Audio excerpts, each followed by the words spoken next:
Movie के start होते ही दो कॉलेज स्टूडेंट दिखाए जाते हैं, जिनमें एक पैक्सटन और दूसरा जॉर्ज था। ये दोनों दरअसल यूरोप में घूमने आए होते हैं। फिर उन लोगों को आइसलैंड में उनका एक फ्रेंड ऑली मिल जाता है और वो तीनों मिलकर एम्स्टर्डम जाते हैं। और लेट नाइट वो एक नाइट क्लब से अपने हॉस्टल में वापस आते हैं, तब उसका डोर क्लोज होता है जिससे कोई भी नहीं खोल रहा होता और मजबूरन उन्हें बाहर ही स्टे करना पड़ता है। तभी उनके नेबर में एक लड़का जिसका नाम एलेक्स होता है, वो उन लोगों को अपने फ्लैट पर बुलाता है और ये लोग चले भी जाते हैं। एलेक्स उन लोगों को मशवरा देता है कि वो स्लोवाकिया के एक हॉस्टल में चले जाएं, जहाँ पर उन्हें बहुत ज्यादा गर्ल्स मिलेंगी। वो लोग तो पहले ही अमेरिका से यूरोप अयाशी करने आए थे और अब उसकी बात सुनकर वो अगले ही दिन स्लोवाकिया के ट्रेन में बैठ जाते हैं। उस ट्रेन में वो लोग एक बिजनेसमैन से मिलते हैं और जब वो खाना खा रहा था तब उसके हाथ बहुत ज्यादा थ्रिलिंग हो रही थी, जिसे देखकर वो लोग काफी हैरान हो जाते हैं क्योंकि वो शख्स इन्हें काफी अजीब लग रहा था। फिर वो लोग आपस में बातें करना शुरू हो जाते हैं और बातों बातों में वो आदमी जोश के पाँव पर हाथ रख देता है, जिससे जोश को काफी गुस्सा आता है और वो काफी चिल्लाता है और वहाँ से चला जाता है। और थोड़ी ही देर में उन लोगों की मंजिल यानी स्लोवाकिया आ जाता है। स्लोवाकिया के स्टेशन पर उतरते ही वो देखते हैं कि वहाँ पर उन तीनों के अलावा कोई भी मौजूद नहीं है। स्टेशन बिल्कुल ही खाली है और वो लोग उसी हॉस्टल में जाते हैं और हर तरफ उन्हें लड़कियाँ ही लड़कियाँ नजर आती हैं, जिन्हें देखकर वो काफी खुश हो जाते हैं। इसके बाद वो लोग अपने रूम में जाते हैं और वहाँ पर अपनी रूममेट नतालिया और स्वेटलाना से मिलते हैं। वो दोनों लड़कियाँ उन्हें स्पा में जाने के लिए इन्वाइट करती हैं, इसके लिए वो एग्री हो जाते हैं और उनके पीछे पीछे स्पा में चले जाते हैं। और इसके बाद वो लड़कियाँ उन्हें एक डांसिंग क्लब में लेकर जाती हैं और वहाँ जाके वो सब काफी एंजॉय करते हैं। फिर जोश फ्रेश होने के लिए क्लब से बाहर आता है, तब उस कम्युनिटी के कुछ क्रिमिनल बच्चे उसे घेर लेते हैं और उसे पैसे निकालने की डिमांड करते हैं। तब वही बिजनेसमैन वहाँ पर पहुँच जाता है और पैसे उनके आगे फेंक देता है और वो बच्चे उन पैसों को उठाकर वहाँ से भाग जाते हैं। जोश उस आदमी को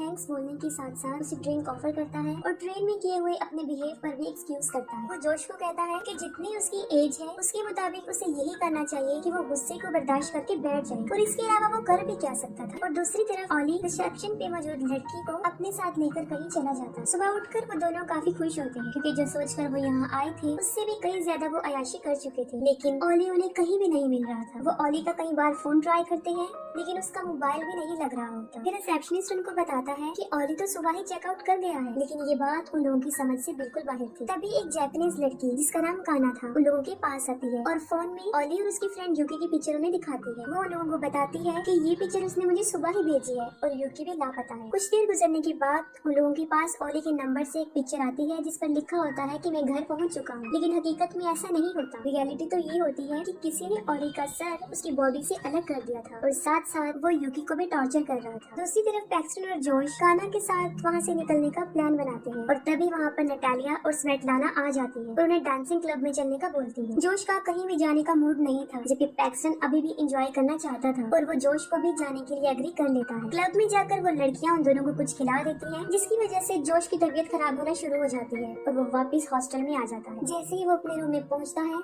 वो बेहोश हो जाता है और साथ साथ पैक्सटन की तबीयत भी खराब होती जाती है और वो वॉशरूम की बजाय क्लैथ रूम में चला जाता है और उसका डोर लॉक हो जाता है और वो लॉक में ही बंद हो जाता है। और जब उसे होश आता है तब वो मुश्किल से ही कुछ देख रहा था। वो देखता है कि किसी ने उसे एक रूम में लॉक कर दिया है और उसके चारों तरफ काफी ज्यादा औजार पड़े हुए हैं। पहले तो कोई आदमी उसके मुंह से मास्क हटाता है और एक ड्रिल लेता है और उसके चेस्ट में 2 होल कर देता है और वो कोई और नहीं होता बल्कि वही बिजनेसमैन होता है। वो जोश को बताता है कि वो हमेशा से ही एक सर्जन बनना चाहता था, लेकिन कभी भी नहीं बना। उसकी वजह ये थी कि उसके हाथ हमेशा कांपते रहते थे। जोश उससे काफी रिक्वेस्ट करता है कि वो उसे छोड़ दे। पहले तो वो उसके पाँव पीछे से काट देता है और साथ ही साथ सामने से एक रूम का दरवाजा खोल देता है और जोश के हाथ पाँव भी, और कहता है कि अब वो आजाद है और वो जा भी सकता है। जोश जल्दी से वहाँ से भागने की कोशिश करता है, लेकिन पाँव कटे होने की वजह से वो भाग नहीं पाया। फौरन वहीं पर गिर जाता है और क्रॉलिंग करके वहाँ से भागने की कोशिश करता है, लेकिन वो उसका गला काट कर उसे जान से मार डालता है। दूसरी तरफ पैक्सटन को भी होश आ जाता है और वो दोबारा उसी हॉस्टल में जाता है, जिस पर उसे रिसेप्शनिस्ट बताता है कि वो सुबह ही चेकआउट कर गया है। इसे सुनकर वो काफी हैरान हो जाता है क्योंकि उसने कोई भी चेकआउट नहीं किया होता और वो फिर एक रूम रेंट पर मांगता है, जिस पर वो रिसेप्शनिस्ट उसे रूम दे देता है और साथ ही वो उससे काना के बारे में पूछता है, जिस पर वो रिसेप्शनिस्ट जवाब देता है कि वो भी सुबह ही सुबह यहाँ से चली गई है। पैक्सटन अपने रूम में आता है और फिर से उसके साथ वही होना शुरू हो जाता है जब पहले हुआ था, यानी रूम में आते ही उसे 2 लड़कियां मिलती हैं जो उसे स्पा पर चलने का बोलती है। ये सब कुछ उसे काफी अजीब लग रहा होता है और वो काफी हैरान भी हो जाता है। फिर वो जोश का फोन ट्राई करता है, लेकिन इसका भी कोई फायदा नहीं होता क्योंकि उसका मोबाइल फोन स्विच ऑफ आ रहा होता है।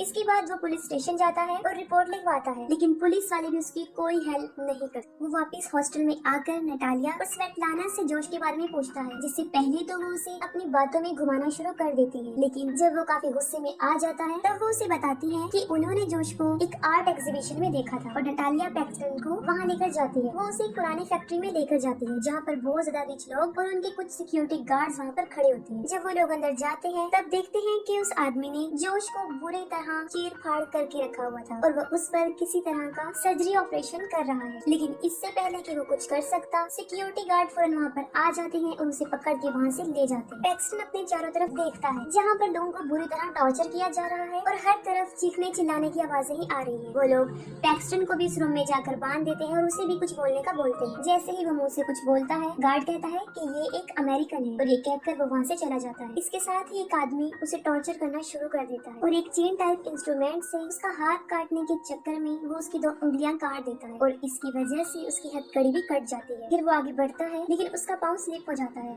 और वो नीचे गिर जाता है और उसी चेन से उसका अपना ही पाँव कट जाता है। पैक्सटन जल्दी से खुद को आजाद कर लेता है, पिस्टल उठाता है और फौरन उसे शूट करके मार देता है और फौरन सिक्योरिटी गार्ड वहाँ पर आ जाता है, जिस पर पैक्सटन उसे ऐसे शो करवाता है जैसे कि वो अभी भी बंधा हुआ है और जैसे ही उसे मौका मिलता है वो उस गार्ड को भी मार देता है और इसके साथ ही उस पिस्टल्स की बुलेट्स भी खत्म हो जाती है। फिर वो वहाँ से जाता है और भागते हुए एक रूम में पहुँच जाता है और वो देखता है कि चारों तरफ डेड बॉडीज पड़ी हुई है और अचानक से वहाँ पर कोई आ जाता है और वो उन्हीं लाशों के दरमियान में छुप जाता है। वो आदमी उन डेड बॉडीज को कहीं पर रखने के लिए ले जा रहा होता है और वहाँ पर पैक्सटन को जॉश की डेड बॉडी भी मिल जाती है। वो किसी तरह खुद को संभालता है और मौका मिलते ही उस आदमी को भी मार डालता है। वहाँ से निकल जाता है और लिफ्ट के जरिए वो फर्स्ट फ्लोर पर आ जाता है। वहाँ पर वो एक रूम में छुप जाता है। उसी रूम में उसे कुछ अच्छे कपड़े मिलते हैं और वो उन्हें पहन लेता है। उस ड्रेस की पॉकेट में उसे एक कार्ड मिलता है जो उस जगह का एड्रेस था, यानी उस जगह का नाम एलिट हंटिंग था और उस कार्ड के पीछे अलग कंट्रीज के लोगों का रेट भी लिखा हुआ था, जिसमें अमेरिका के लोगों का रेट सबसे ज्यादा था। अभी पैक्सटन ये सब कुछ पढ़ ही रहा होता है कि वहाँ पर एक आदमी आ जाता है, लेकिन वो समझता है कि पैक्सटन एक क्लाइंट है। उसे बताता है कि उसे एक जापानीज लड़की मिली है जिसके साथ उसने बहुत कुछ प्लान किया हुआ है और यहाँ पर वो किसी और की नहीं बल्कि उस लड़की काना की बात कर रहा होता है। उस आदमी के जाते ही पैक्सटन उसके पिस्टल उठाता है और वहाँ से बाहर आ जाता है। बाहर आकर उसे एक कार नजर आती है जिसमें एक चाबी भी लगी होती है। अभी वो कार में बैठ ही रहा होता है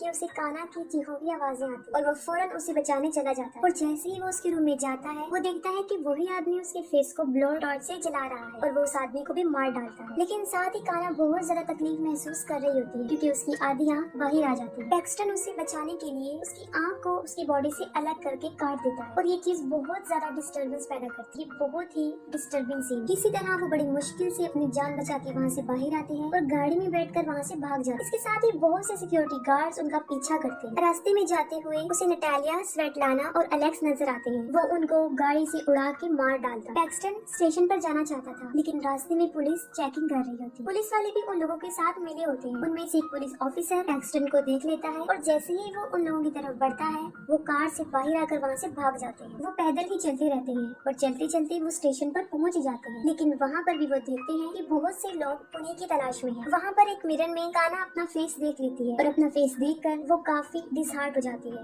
और इसके साथ ही वो सामने से आती हुई ट्रेन के आगे कूदकर सुसाइड कर लेती है। इस इंसिडेंट को देखकर सारे लोग वहाँ पर इकट्ठे हो जाते हैं और इसके साथ ही पैक्सटन को भागने का मौका मिलता है और मौके का फायदा उठाकर वो ट्रेन में बैठ जाता है और ट्रेन भी वहाँ से चल पड़ती है। और जब पैक्सटन ट्रेन में होता है तब उसे उसी बिजनेसमैन की आवाज आती है। जिस स्टेशन पर वो आदमी उतरता है पैक्सटन वहीं पर उसका पीछा करता है। वो बिजनेसमैन अपनी एक छोटी बेटी के साथ होता है और वो दोनों अलग अलग वॉशरूम में चले जाते हैं। वो आदमी काफी देर वॉशरूम से बाहर अपनी बेटी का इंतजार करता है लेकिन वो बाहर नहीं आती। तब वो अंदर जाकर देखता है तो वहाँ पर उसकी बेटी मौजूद नहीं होती, सिर्फ उसका टॉय होता है। वो अपनी बेटी को इधर उधर ढूंढता है लेकिन उसे कहीं भी उसकी बेटी नजर नहीं आती और दूसरी तरफ पैक्सटन उसकी बेटी को किडनैप करके अपने साथ ट्रेन में ले जाता है, लेकिन साथ में वो भी अपनी बेटी को ढूंढता रहता है। इस मूवी में जो क्लब दिखाया गया है वो ऐसा क्लब है जहाँ पर अमीर लोग अपने गुस्से और भड़ास को निकालने के लिए मुख्तलिफ कंट्रीज के लोगों को अपना शिकार बनाते और उन्हें जान से मार देते और अलग अलग कंट्रीज के लोगों का अलग अलग रेट भी है और सबसे ज्यादा अमेरिका के लोगों का रेट इसलिए है कि वो अमेरिका के लोगों से बहुत ज्यादा नफरत करते हैं और ये काम वो बड़े अरसे से करते आ रहे हैं और पुलिस भी उनके साथ मिली होती है। वो लोग विजिटर्स को लड़कियाँ प्रोवाइड करते हैं और इसी आड़ में वो उन्हें मार देते हैं और इसके साथ ही मूवी एंड हो जाती है।